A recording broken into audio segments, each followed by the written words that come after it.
What we're balancing today is symbolic of what millions of California workers and children are doing on a daily basis because of an unsupported child care structure. The governor has given an immense focus on our state's infrastructure, but the Legislative Women's Caucus, along with leadership in both houses, fought to bring attention to our human infrastructure, which has been left behind for the last decade. Tomorrow, both houses will vote on a budget that has two key provisions for the Legislative Women's Caucus and families in our state. As our chairwoman said, one of our caucus pillars for a stronger California, we fought alongside our champion, Senator Holly Mitchell, who I like to say has been fighting to repeal this MFG grant since 1994. This has been a long battle, but one I am proud to have fought alongside her for the last few years as a tireless defender of women and children. Thank you for your voice for all these women. Our biggest ask going into the budget related to childcare this year. We know that strengthening our early learning system in the state's state's best priority buster for this generation and the next. I want to thank my leader, Speaker Anthony Rendon, who from day one came out on behalf of our early childhood education work. Dave describes me as tenacious, as a fighter, but it's a lot easier when you have a leader with you from the beginning, so I really appreciate that. Establishing a Blue Ribbon Commission to address the overall structure and needs show our commitment to the future. This is a great victory for all of us today and for our working families, but we have some more work to do, and I think that the leadership and the governor are showing their commitment with this Blue Ribbon Commission. I stand proud today of the budget we have coming this year.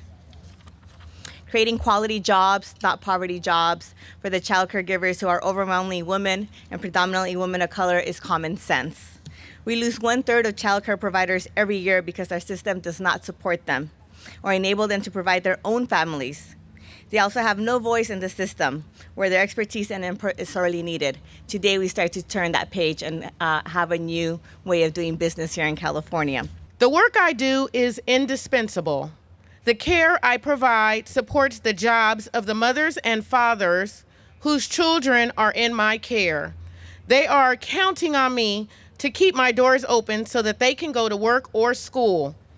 Oftentimes, I work with parents who struggle to afford the child care. I would never turn them away, but it comes at a great cost to me.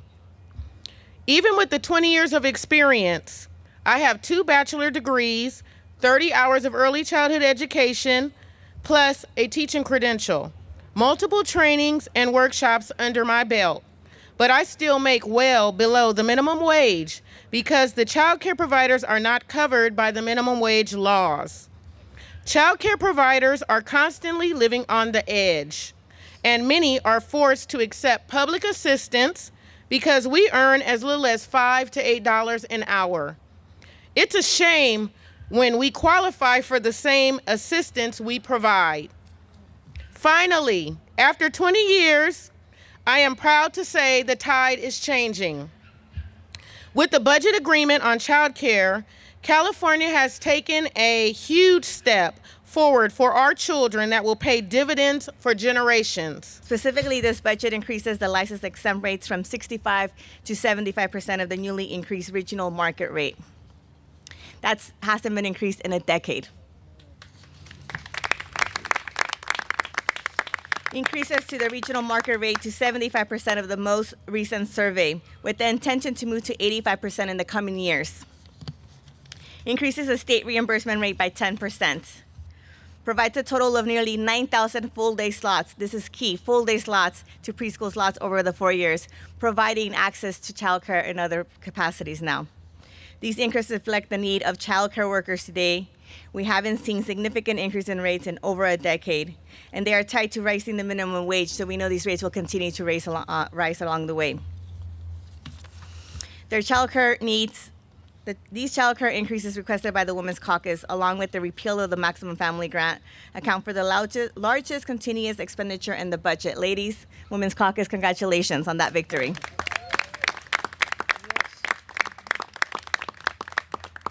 But this victory isn't us alone. It's been all the advocates, all the parents out there who have been fighting for this for so long, who are dealing with the difficulties on a regular basis.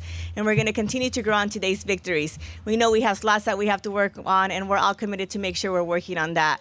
I want to make sure that we're celebrating today, but we realize that we are committing to the road ahead and the future ahead. And I think the Women's Caucus, with our leadership, is committed to the long haul. And we look forward to continuing this partnership that we have developed over the last few years together. Thank you to the parents for being advocates, for taking time from not just your children, but your families and your work to be up here to remind us to do the right thing every day. Really appreciate it. Congratulations.